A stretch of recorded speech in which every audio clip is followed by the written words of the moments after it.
नमस्कार बच्चों, आज के वीडियो में हम द्वितीय वर्ष कला के प्रथम प्रश्न पत्र में संकलित अध्याय सेनापति के पदों का अध्ययन करेंगे। आचार्य सेनापति रीति काव्य परंपरा के निर्वाहक होने के साथ साथ राम भक्त कवि भी थे। सेनापति के पदों को पढ़ने से पहले हमें सेनापति के परिचय, उनकी कृतियाँ, काव्यगत विशेषताओं को जानना आवश्यक है।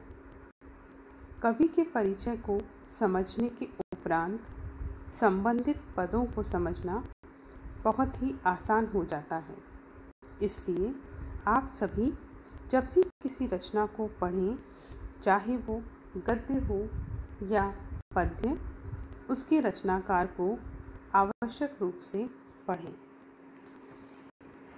रीतिकाल के रीति परंपरा के कवियों में सेनापति का नाम विशेष रूप से उल्लेखनीय है।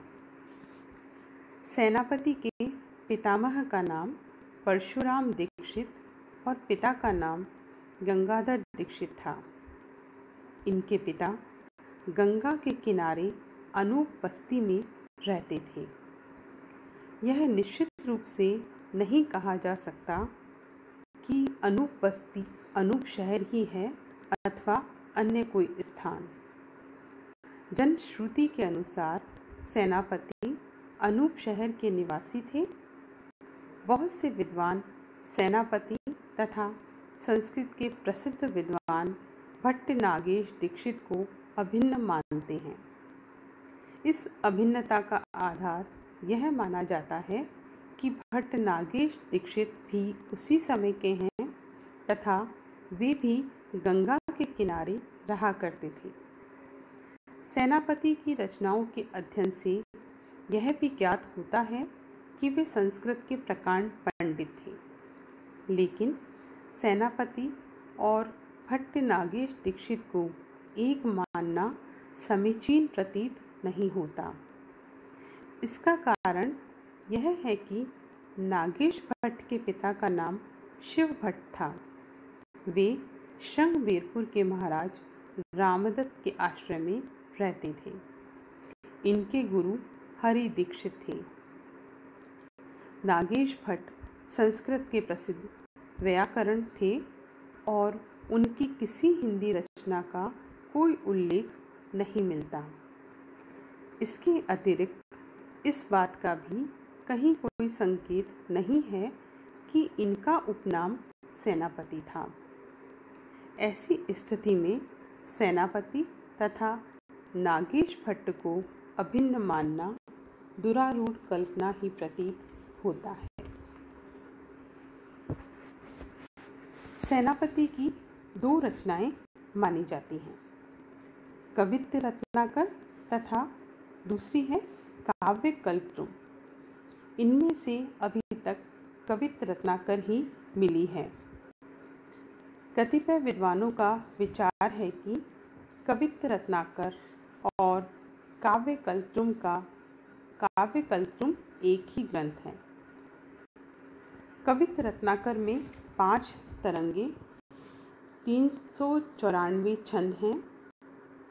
सेनापति का रचनाकाल भक्तिकाल और रीतिकाल के मध्य का माना जाता है।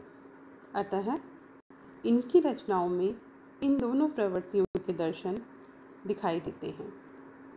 इनकी आधी रचनाएं भक्ति की ओर झुकी हुई जान पड़ती हैं तो आधी श्रृंगार की ओर। लेकिन आलंकारिकता की प्रवृत्ति सभी रचनाओं में देखने को मिलती है।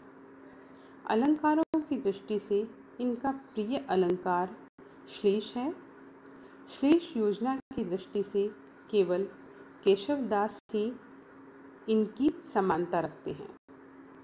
इनके श्लेष व्यंग गर्भित हैं और उनका अर्थ समझने के लिए न तो अधिक क्लिष्ट कल्पना की जरूरत पड़ती है और न ही कोश का आश्रय लेना पड़ता है।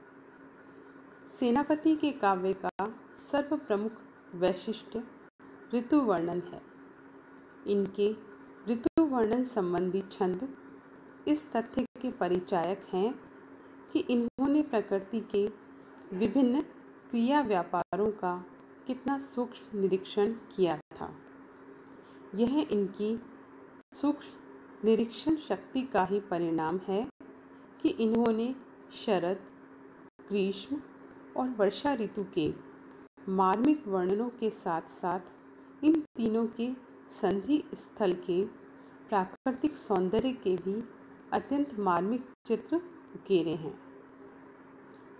ग्रीष्म और वर्षा ऋतु के वर्णन में इन्होंने कमाल की सिद्धता हासिल की है। सेनापति राम भक्त कवि थे। यही कारण है कि इन्होंने कवित्त रत्नाकर की चौथी तरंग में रामचरित का विस्तार पूर्वक वर्णन किया है।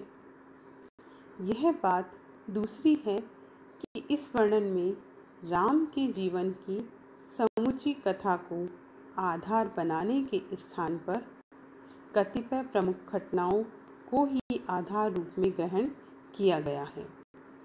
राम के शौर्य तथा भक्त वत्सल रूप पर कवि की दृष्टि विशेष रूप से टिकी है।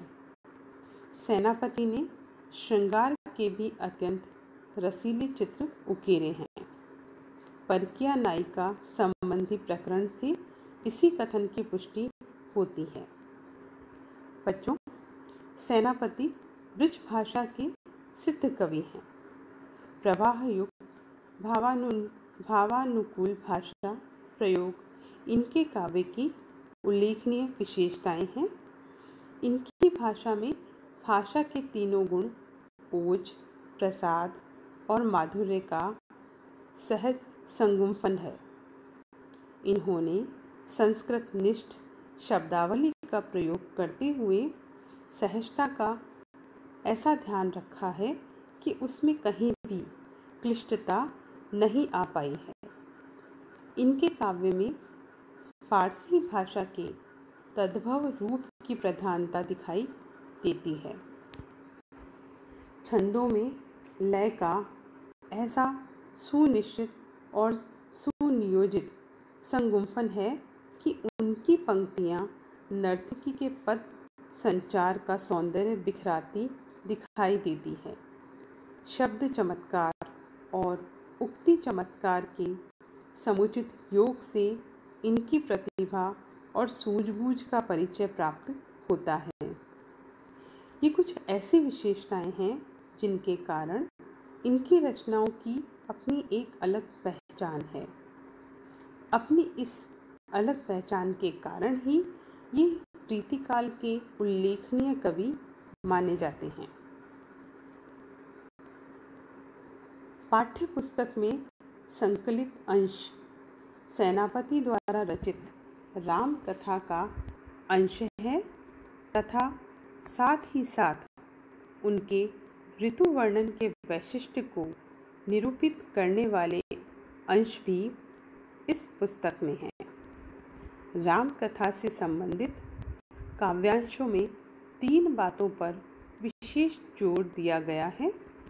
पहली बात यह है कि इसमें श्री राम के सौंदर्य, सर्वज्ञ रूप और प्रभाव का वर्णन किया गया है। कवि ने स्पष्ट घोषित किया है कि सीता स्वयंवर को देखने के लिए कितने ही देवी देवताओं का समूह अंबर को छोड़कर धरती पर आया है।